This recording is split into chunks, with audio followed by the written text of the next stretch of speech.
Hello guys, welcome back. അപ്പം നമ്മളിന്ന് തമ്നെയിലിനകത്ത് കണ്ടതുപോലെ തന്നെ ഈ പ്ലെയർ ഓഫ് ദി വീക്കിൻ്റെ, അതായത് ട്രെൻഡിങ് കാർഡ്സിൻ്റെ പ്ലെയർ ഓഫ് ദി വീക്കിൻ്റെ കാർഡ്സ് വെച്ച്, അതിപ്പം ബ്ലൂവോ ഗ്രീനോ ഏതോ ആയിക്കോട്ടെ, പ്ലെയർ ഓഫ് ദി വീക്കിൻ്റെ കാർഡ്സ് വെച്ചുകൊണ്ട് നമ്മളിന്നൊരു നല്ലൊരു, അതായത് എന്നെക്കൊണ്ട് പറ്റുന്ന പോലെ എൻ്റെ സ്കോഡിൽ അല്ല എൻ്റെ അക്കൗണ്ടിനകത്തുള്ള നല്ല നല്ല പ്ലെയേഴ്സിനെയൊക്കെ വെച്ചുകൊണ്ട് ട്രെൻഡിങ്ങിൽ, അതായത് പ്ലെയർ ഓഫ് ദി വീക്കിൻ്റെ കാർഡ്സ് വെച്ചുകൊണ്ട് നമ്മൾ പറ്റുന്ന പോലെ നല്ലൊരു സ്കോഡ് ബിൽഡ് ചെയ്യാനാണ് പോകുന്നത്. നമുക്ക് എന്തായാലും പരിപാടിയിലോട്ട് ചെല്ലാം.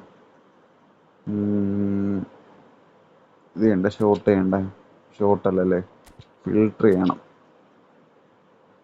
കാർഡ് ടൈപ്പ് ട്രെൻഡിങ്, ഫീച്ചേർഡ് വരത്തില്ല, ട്രെൻഡിങ് മാത്രം. ഓക്കെ, നമുക്കത് സി എഫിലാണ് കിടക്കുന്നത്. നമുക്ക് ഏറ്റവും താഴെ തുടങ്ങാം. എൻ്റെ അധികം പ്ലേയേഴ്സൊന്നും ഇല്ല, അങ്ങനെ അധികം പ്ലേയേഴ്സൊന്നും എൻ്റെ ഇല്ല. നമുക്ക് എന്തായാലും ഫസ്റ്റ് തന്നെ ഗോൾ കീപ്പറിൽ നിന്ന് തുടങ്ങാം. ഗോൾ കീപ്പറായിട്ട് നമ്മൾ ഇടാൻ പോകുന്നത് പിക്ഫോർഡിനെയാണ് കേട്ടോ. Pickford 100 rating പോകുന്നതാണല്ലോ. പിക്ഫോർഡ് നമുക്കിതൊന്ന് മാറ്റി നോക്കാം, മാനേജറിനെ ഒന്ന് മാറ്റി വെക്കാം. ജോസ് മൊറീഞ്ഞോ ഇവനെ ഇടാം. ക്വിക്ക് കൗണ്ടർ 99 പോകുന്നുള്ളൂ കേട്ടോ. എൻ്റെ കയ്യിൽ അങ്ങനെ ഒരുപാട് പവർ കൂടിയ മാനേജേഴ്സൊന്നും ഇല്ല, അതൊന്നാമത്തെ കാര്യം. എന്തായാലും ഞാൻ പിക്ഫോർഡിന് ഇടയ്ക്കിടയ്ക്ക് ഇട്ട് കളിക്കാറുണ്ട്. 15 മാച്ച് കളിച്ചിട്ടുണ്ട്. 15 മാച്ച് എനിക്ക് അത്യാവശ്യം നല്ല പെർഫോമൻസാണ് കിട്ടിയത് പുള്ളിയുടെ കയ്യിൽ നിന്ന്. ഞാൻ സ്റ്റാറ്റസ് കാണിച്ചു തരാം. ഗോൾ കീപ്പർ അവെയർനെസ് 92 ഉണ്ട്, ക്യാച്ചിങ് 90 ഉണ്ട്, ഡിഫ്ലക്ഷൻ 91, റിഫ്ലക്സ് 95, അത്യാവശ്യം കിക്കിംഗ് പവർ 90, കിക്കിംഗ് പവർ എത്ര 80, ഗോൾ കീപ്പർ റീച്ച് ഉണ്ട് 89. അത്യാവശ്യം, അതായത് ഇട്ട് കളിപ്പിക്കാൻ പറ്റും. അത്യാവശ്യം നല്ല സേവുകളൊക്കെ എടുക്കുന്ന കൂട്ടത്തിലാണ് പുള്ളി. അതുകൊണ്ട് പുള്ളീനെ എനിക്ക് അത്യാവശ്യം ഇഷ്ടമാണ്. ഞാനിപ്പം പിന്നെ എൻ്റെ കയ്യിലുള്ള ഗോൾ കീപ്പർ എന്ന് വെച്ചാൽ ഇവനാ. എൻ്റെ പേരെന്തുവാ നോക്കട്ടെ. കറക്കമാണല്ലോ ഡേ. കർണേശീഷി. എനിക്കെൻ്റെ പേരറിയാൻ വയ്യ കേട്ടോ. എന്തൊരു ഒരു പേര് വിട്. പുള്ളീനെ ഇട്ട് കളിപ്പിക്കാറുണ്ട് എന്തായാലും. നമുക്ക് തൽക്കാലം പുള്ളീനെ ഒന്ന് സബിലിടണ്ട. നമുക്കിനി സെൻറ്റർ ബാക്ക് സെലക്ട് ചെയ്യാം. സെൻറ്റർ ബാക്ക് നമ്മുടെ ഇവൻ ബിൽഡപ്പാണോ? ബിൽഡപ്പല്ലേ. എന്തായാലും സെൻറ്റർ ബാക്കിൽ ഞാൻ ഫസ്റ്റ് ഇടാൻ പോകുന്ന മാർക്കിനസിനായിരിക്കും കേട്ടോ. മറ്റവൻ എനിക്ക് വേണമെന്നില്ല. അല്ല, അവൻ നല്ല കളിയാണ്, പക്ഷേ നമുക്ക് അവനെ സബിലിടാം. മർക്കിനസിനിട്ട് എനിക്ക് മർക്കിനസിനോട് വലിയ ഇൻട്രസ്റ്റ് ഉള്ള പ്ലെയർ അല്ല. അതായത് പുള്ളിയുടെ ഒരു ഹൈറ്റും ഒരു ഇതൊക്കെ വെച്ചുകൊണ്ടാണ് ഞാൻ പുള്ളിയിൽ വലിയൊരു താല്പര്യം കാണിക്കാത്തത്. പക്ഷെ അത്യാവശ്യം നല്ല സ്റ്റാറ്റസൊക്കെ ഉള്ളത്. അതായത് ഇത് തന്നെ കണ്ടോ, അവെയർനെസ് 91 കിട്ടുന്നുണ്ട്, ടാക്ലിങ് 92, അഗ്രഷൻ 92, എൻഗേജ്മെൻറ്റ് 95, അത്യാവശ്യം സ്പീഡ് 85 സ്പീഡ് കിട്ടുന്നുണ്ട്. കുഴപ്പമില്ല. ജമ്പിങ് ഹൈറ്റ് ഇല്ലെങ്കിലും പുള്ളി ജമ്പ് ചെയ്യും. പക്ഷെ എന്നാൽ പോലും എനിക്ക് ആ ഒരു ഹൈറ്റ് കുറവിൻ്റെ ഫീൽസ് എനിക്ക് പലയിടത്തും കിട്ടാറുണ്ട്. നമുക്കിപ്പം ബറേസിയെ കളിക്കത്തില്ലേ, ബറേസിയൊക്കെ ഹൈറ്റ് കുറവാണെങ്കിൽ പോലും ബറേസി മാക്സിമം നല്ലപോലെ ജമ്പ് ചെയ്യാൻ നോക്കാറുണ്ട്. പക്ഷേ മർക്കിനസിന് ജമ്പിങ്ങിൻ്റെ നല്ല പവർ കൊടുത്തിട്ടുണ്ടെങ്കിൽ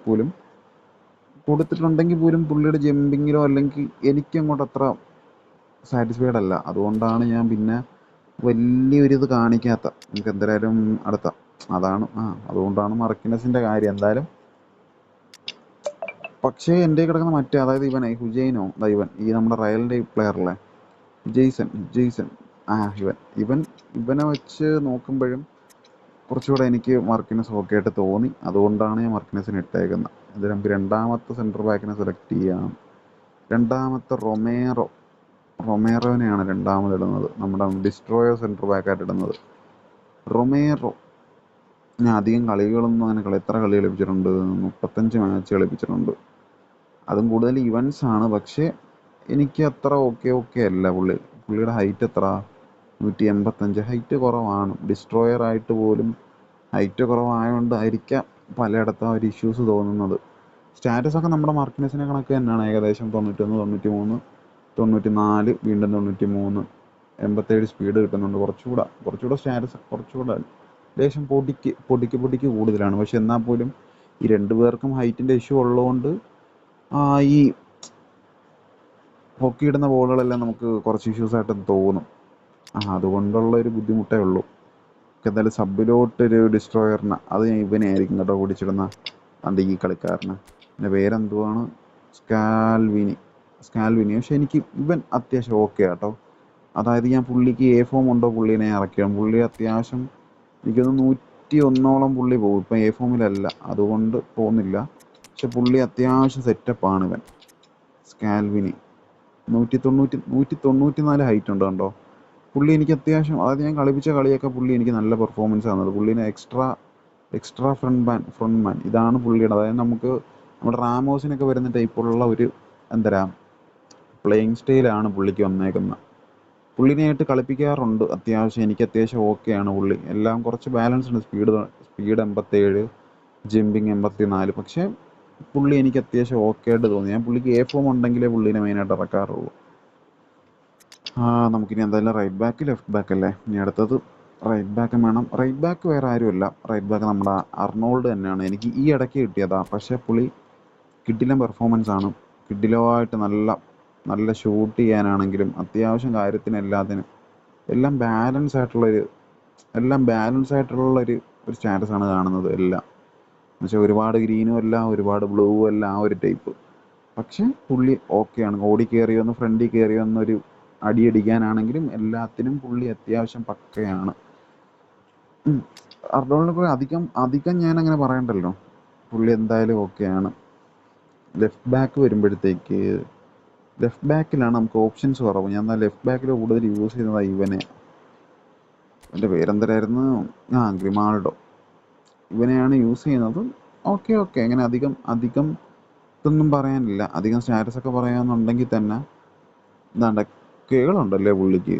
സെറ്റ് പീസ് 92, കേള് 92, അവയർനെസ് 82, ടാക്ലിങ് 88, അഗ്രഷൻ 87, ഡിഫെൻസീവ് എൻഗേജ്മെൻറ്റും 87, സ്പീഡ് 88 കിട്ടുന്നുണ്ട്, ആക്സിലറേഷൻ 91. കുഴപ്പമില്ല, സ്റ്റാമിന ഉണ്ട് അത്യാവശ്യം. ഓക്കെ ഒരു പ്ലെയറാണ്. ഞാൻ അതുപോലെ തന്നെ ഒരു പ്ലെയറിനെ ഞാൻ ഒന്ന് റീപ്ലേസ് ചെയ്യും കേട്ടോ. അത് വേറെ ആരെയല്ല, നമ്മുടെ റൊമേറോയ്ക്ക് പകരം എന്താ ഇവനെ ഇറക്കുമെന്നുണ്ട്. ഈ ഇടയ്ക്ക് കിട്ടിയ പ്ലെയറാണ്.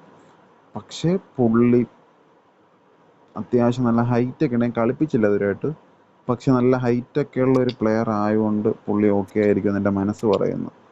98 റേറ്റിങ്ങേ പോകുന്നുള്ളൂ. പക്ഷെ പുള്ളിയുടെ ഹൈറ്റ് ചോദിക്കുമോ, 190 ഹൈറ്റ് ഉണ്ട്. 190 ഹൈറ്റും ഉണ്ട്, ടാക്ലിങ് 90, അഗ്രഷൻ 93. കുഴപ്പമില്ല. 88 സ്പീഡൊക്കെ കിട്ടുന്നുണ്ട്, ജമ്പിങ് 87 കിട്ടുന്നുണ്ട്. ഹൈറ്റ് ഉള്ളതുകൊണ്ട്, അതായത് മാർക്കിനസിന് എന്തായാലും ഹൈറ്റ് ഇല്ലല്ലോ, അപ്പം കൂടെ കിടക്കുന്ന ഒരു ഡിസ്ട്രോയറിന് കുറച്ച് ഹൈറ്റ് ആയിക്കോട്ടെ. മനസ്സിലായോ ആ ഒരു സെറ്റപ്പ്? ഓക്കെ, നമുക്കിനി അടുത്തത് ഡി എം എഫ് വേറെ ആരും ഇല്ലതാ, പെഡ്രീനെ തന്നെ ആയിരിക്കും ഇടുന്നത്.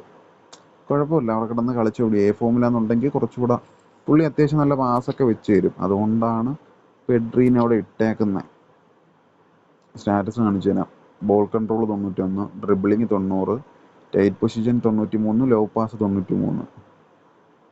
അത്രയേ ഉള്ളൂ. കുഴപ്പമില്ല, അത്യാവശ്യം കളിച്ചോളും പുള്ളി അവിടെ കിടന്ന്. ഒരു ഡി എം എഫിനെയും കൂടെ എടുത്തിടാം, ഇവനെ എടുത്തിടാം സബിന്. സ്പെയിൻ്റെ കളിക്കാരനല്ലേ, Martin Zubimendi. Box to box ആണ്. CMF ഒക്കെ കളിപ്പിക്കും ബോക്സ് ടു ബോക്സ് ആകുമ്പോഴത്തേക്ക്. അടുത്തത് CMF അല്ലേ. CMF വേറെ ആരുമില്ല, എനിക്കിത് ഇന്നലെ അങ്ങോട്ട് കിട്ടിയതേ ഉള്ളൂ. അതാണ്ട വൽവേരയുടെ സ്റ്റാറ്റസ് എല്ലാം കാണും. എല്ലാം കുറേശ്ശെ കാണും. കണ്ട സ്പീഡുണ്ട്, 90 സ്പീഡ് കിട്ടുന്നുണ്ട്. ഡിഫെൻസീവ് എൻഗേജ്മെൻറ്റ് 90 കിട്ടുന്നുണ്ട്. കുഴപ്പമില്ല. എല്ലാം കൂടെ, അതായത് ഫോർവേഡും കളിക്കും ഡിഫൻസും കളിക്കും, ആ രീതിയിലുള്ള എല്ലാം കൂടെ ഒന്ന് മിക്സ് ചെയ്തിട്ടുള്ള ഒരു തരത്തിലുള്ള ഒരു സ്റ്റാറ്റസാണ്. ഒരു DMF ഇവനെടുത്തിടാം. ചെൽസിയുടെ കളിക്കാരനല്ലേ, എസുഗോ. കിടക്കട്ടെ. വേറെ 2 AMF വേണം. ഒരു AMF ആയിട്ട് ഇടുന്നത് ഇതാണ്ട് ഇവനെ. പുള്ളിക്കാരൻ അത്യാവശ്യം നല്ല കളിയാണ്. കയറി വന്നടിക്കാനാണെങ്കിലും നല്ലൊരു പാസ് വെക്കാനാണെങ്കിലും അത്യാവശ്യം ഇസേ കുഴപ്പമില്ല, കളിച്ചോളും. നമുക്ക് അത്യാവശ്യം കയറി വന്ന് സ്പീഡൊക്കെ ഉള്ളതുകൊണ്ട് അത്യാവശ്യം പുള്ളിക്കാരൻ കളിച്ചോളും. കയറി വന്ന് ഒരു ബോൾ അടിക്കാനാണെങ്കിലും നിങ്ങൾ ഇപ്പം ഞാൻ ഈ പറയുന്ന കാര്യങ്ങളൊക്കെ വെച്ചുകൊണ്ട് ഒരു എപ്പിക് കാർഡിനോടൊന്നും കമ്പയർ ചെയ്യരുത് കേട്ടോ. ഇവർക്ക് എന്ന് വെച്ച് കഴിഞ്ഞാൽ ഈ പ്ലെയർ ഓഫ് ദി വീക്ക് ഞാൻ കളിപ്പിക്കും. എങ്ങനെ കളിപ്പിക്കുന്ന രീതി എന്നറിയാവോ? എല്ലാ വീക്കിലും ഞാൻ ചെക്ക് ചെയ്യും. പ്ലേയേഴ്സ് എ ഫോമിൽ എത്തിയിട്ടുണ്ടോ, അങ്ങനെ വന്നിട്ടുള്ള പ്ലേയേഴ്സിനെ എല്ലാവരും ഇറക്കിപ്പിക്കും. ഇറക്കി മെയിൻ സ്കോഡിലിട്ട് കളിപ്പിക്കും. എനിക്ക് വേണമെന്ന് തോന്നുന്ന പ്ലേയേഴ്സിനെ എല്ലാവരെയും മെയിൻ സ്കോഡിൽ ഇട്ട് കളിപ്പിക്കും. ഞാൻ അങ്ങനെയാണ് ചെയ്യാറ്. അല്ലാതെ നമ്മൾ എല്ലാ വീക്കിലും നമുക്കിപ്പോൾ എപ്പി കാർഡുകൾ ഒരു സ്റ്റേബിളായിട്ട് അവന്മാർ ഒരു പെർഫോമൻസ് തരത്തില്ല, ബി ഫോം ആയതുകൊണ്ട്. അതുപോലൊന്നും നമ്മുടെ ഈ പ്ലെയർ ഓഫ് ദി വീക്കിൻ്റെ കാർഡുകളൊന്നും പ്രതീക്ഷിക്കരുത് കേട്ടോ. രണ്ടാമത്തെ AMF ആരെ ഇടും? രണ്ടാമത്തെ AMF ഇവനെ ഇടാം. പേരൊന്നും എൻ്റെ വായി വരുന്നില്ല. കളിപ്പിച്ചിട്ടൊന്നുമില്ല അധികം. ഒരു കളിയോ 2 കളിയോ മാക്സിമം, 4 കളി കളിപ്പിച്ചിട്ടുണ്ട്. എനിക്ക് വലിയ ഓക്കെ ഒന്നുമില്ല. എന്നാലും ഇടയ്ക്ക് ഒരു ഗോളൊക്കെ അടിച്ചു തന്നിട്ടുണ്ടെന്ന് തോന്നുന്നു എനിക്ക്. ഇല്ല, എൻ്റെ ഗോൾ പോലും അടിച്ചു തന്നിട്ടില്ല. വലുതായിട്ടൊന്നും ഞാൻ അധികം വിശദീകരിക്കാൻ നിൽക്കുന്നില്ല, അവിടെ കിടക്കട്ടെ. ഓക്കെ, നമ്മുടെ 2 സെൻട്രൽ ഫോർവേഡ്. നമ്മുടെ ഫസ്റ്റ് സെൻട്രൽ ഫോർവേഡ് എന്ന് പറയുമ്പോഴത്തേക്ക് ചെറുക്കനാണ്. ഞാൻ ഇപ്പം ഈ ഇടയ്ക്ക് കളിച്ച എൻ്റെ കഴിഞ്ഞ വീഡിയോസിനകത്തൊക്കെ ഡിവിഷൻ്റെ മാച്ചുകൾ ശ്രദ്ധിച്ചാൽ അറിയാം. ചൂന എൻ്റെ പേര് ചൂണയെന്നൊക്കെ ഞാൻ വായിക്കുന്നത്. എന്തരാണോ എന്തോ യഥാർത്ഥ പേര്. എന്തരായാലും പുള്ളി അത്യാവശ്യം ഗോൾ അടിക്കാനാണെങ്കിലും കാര്യത്തിനൊക്കെ എ ഫോമിലായിരിക്കും ഇറക്കി കളിപ്പിച്ച് നോക്കുക. അത്യാവശ്യം നല്ല പെർഫോമൻസ് കിട്ടും. ഈ കാർഡുള്ളവരൊക്കെ ഒന്ന് കളിപ്പിച്ച് നോക്കിയിട്ട് എങ്ങനെ ഉണ്ടെന്നുള്ള റിവ്യൂ അല്ലെങ്കിൽ കമൻ്റായിട്ട് പറഞ്ഞാൽ മതി. എങ്ങനെ ഉണ്ടെന്ന് ഒന്ന് കളിപ്പിച്ച് നോക്കും. ചുമ്മാ ഒന്ന് കളിപ്പിച്ച് നോക്കും. എന്തായാലും കാർഡ് വെറുതെ കറക്കി കിട്ടിയവരൊക്കെ കാണും. ഓക്കെ, ഒന്ന് കളിപ്പിച്ച് നോക്കിയതിന് ശേഷം കമൻറ്റ് ചെയ്ത് പറ. ഞാൻ പറഞ്ഞതിൽ എന്തെങ്കിലും തെറ്റുണ്ടോ അല്ലെങ്കിൽ എന്താണെങ്കിലും പറ. സെക്കൻഡ്, നമ്മുടെ രണ്ടാമത്തെ ഫോർവേഡ് വരുന്നതെന്ന് വെച്ച് കഴിഞ്ഞാൽ വിനീഷ്യസ് ആണ്. ഗോൾ പോച്ചറോ അല്ലെങ്കിൽ ഫോർവേഡ് കളിക്കാൻ പറ്റിയ ഒരു പ്ലേയിങ് സ്റ്റൈലല്ല പുള്ളിക്കാരന്. പക്ഷെ എന്നാൽ പോലും അത്യാവശ്യം ബോൾ ഓടിക്കയറി അറ്റൻഡ് ചെയ്യാനും ഒക്കെ സ്പീഡൊക്കെ ഉള്ളതുകൊണ്ട് അത്യാവശ്യം പുള്ളീനെ ഞാൻ കളിപ്പിക്കുകയെന്നുണ്ടെങ്കിൽ കൗണ്ടർ ടാർഗറ്റ് പിടിച്ചിട്ടതിന് ശേഷം പുള്ളിക്കാരനെ കളിപ്പിക്കത്തുള്ളൂ. അപ്പം വലിയ കുഴപ്പമില്ലാത്ത രീതിയിൽ എനിക്ക് പെർഫോമൻസ് വരുന്നുണ്ട്. പക്ഷേ കുഴപ്പമില്ല, അത്യാവശ്യം പെർഫോമൻസ് എന്തായാലും തരുന്നുണ്ട്. നമുക്കിനിയും സബിലോട്ടുള്ള പ്ലേയേഴ്സിനെ പിടിച്ചിടാം. ഒന്ന് ദൈവൻ ടിക്കി, പിന്നെ ദൈവനെയും പിടിച്ചിടാം, മരക പിടിച്ചിടാം, എന്തായാലും ചെറുക്കനെ പിടിച്ചിടാം. ഇവൻ അത്യാവശ്യം കിടിലോ കേട്ടോ. അത്യാവശ്യം നല്ലപോലെ ഈ കാണുന്ന സ്റ്റാറ്റസ് ഒന്നും അല്ല. അത്യാവശ്യം നല്ലപോലെ പുള്ളിക്കാരെ ഫിനിഷ് ചെയ്യുമ്പോൾ അത് കുഴപ്പമില്ല. അത്യാവശ്യം നല്ലപോലെ ഫിനിഷ് ചെയ്യും. ഈ അർണോൾഡ് വരുന്നതിന് മുന്നേ, അതായത് അലക്സാണ്ടർ അർണോൾഡിനെ എനിക്ക് റൈറ്റ് ബാക്ക് കിട്ടുന്നതിന് മുന്നേ എൻ്റെ സ്ക്വാഡിലെ തന്നെ മെയിനായിട്ടുള്ള ഒരു റൈറ്റ് ബാക്ക് ആയിരുന്നു ഈ പുള്ളിക്കാരൻ. ഇയാൾ ഡൊമിനിക് സുസാലി എന്തോ ഒന്ന്. അത്യാവശ്യം നല്ല കളിയാണ് കേട്ടോ. അതായത് ആ റൈറ്റ് ബാക്ക് കളിക്കാനുള്ള കാര്യം പുള്ളിക്കാരൻ കറക്റ്റായിട്ട് കളിക്കും. ഓക്കെയാണ് എനിക്ക് പുള്ളിക്കാരൻ. പിന്നെ വേറെ ആരുണ്ട്? റൊമേറോനെ പിടിച്ചിടാം. ഒരു ഗോളീനെയും കൂടെ പിടിച്ചിടാം അല്ലേ. ഇവനെ തന്നെ പിടിച്ചിടാം. തിരിച്ച് വരുമെന്ന് എന്തായാലും പ്രതീക്ഷ കാണത്തില്ല. ഓക്കെ, അപ്പം ഇതാണ് നമ്മുടെ എന്നല്ല എൻ്റെ പ്ലെയർ ഓഫ് ദി വീക്കിൻ്റെ എൻ്റെ സ്കോഡ് ഇതാണ്. കണ്ടല്ലോ, കൊള്ളാവോ കൊള്ളത്തില്ല? നിങ്ങളുടെ കയ്യിലൊക്കെ ചിലപ്പോൾ ഇതിനെക്കാട്ടിയും ബെറ്റർ ആയിട്ടുള്ള ഈവൻ വേ ബെറ്റർ ആയിട്ടുള്ള പ്ലെയർ ഓഫ് ദി വീക്കിൻ്റെ സ്കോഡുകളൊക്കെ കാണും. എന്തായാലും എൻ്റെ ഈ ഒരു പ്ലെയർ ഓഫ് ദി വീക്കിൻ്റെ സ്കോഡിന് എത്ര റേറ്റിംഗ് കൊടുക്കും എന്നുള്ള കാര്യമൊക്കെ ചുമ്മാ ഒന്ന് കമൻറ്റ് ചെയ്ത് നോക്കട്ടെ. ഇപ്പോൾ ഒരു 10 ഞാൻ 10 ഇപ്പം ഞാൻ കൊടുക്കുന്നത് പറയും. ഞാൻ ഒരു 10 ഒരു 7 കൊടുക്കും. 10 7 മാർക്ക് കൊടുക്കും എൻ്റെ ഈ ഒരു സ്കോഡിന്. നിങ്ങൾക്ക് ചിലപ്പോൾ ഇതിലും കുറയാൻ കൂടാം. അത് എന്നെ ബാധിക്കുന്ന കാര്യമല്ല. എന്നാലും ചുമ്മാ ഒന്ന് പറഞ്ഞിട്ട് കേൾക്കട്ടെ എത്ര ആയിരിക്കും എന്ന്. നിങ്ങൾ പറഞ്ഞാലും പറഞ്ഞില്ലെങ്കിലും എനിക്ക് വലിയ കഥയൊന്നുമില്ല. എന്തായാലും ചുമ്മാ പറഞ്ഞു തരും എത്രയുണ്ട് എന്നുള്ള കാര്യം. നിങ്ങൾ എത്ര കൊടുക്കും, എത്ര മാർക്ക് എൻ്റെ ഈ ഒരു സ്കോഡിന് കൊടുക്കും എന്നുള്ള കാര്യം. ഇത്രയൊക്കെ ഉള്ളൂ. നമുക്കിനിയും ഇതുപോലുള്ള ഞാനിനി വെറൈറ്റി കണ്ടൻസൊക്കെ ചെയ്യാൻ നോക്കാം. ശരി എന്നാൽ, ഗുഡ് ബൈ. ഞാൻ എന്തായാലും അടുത്ത വീഡിയോയിൽ നമുക്ക് കാണാം.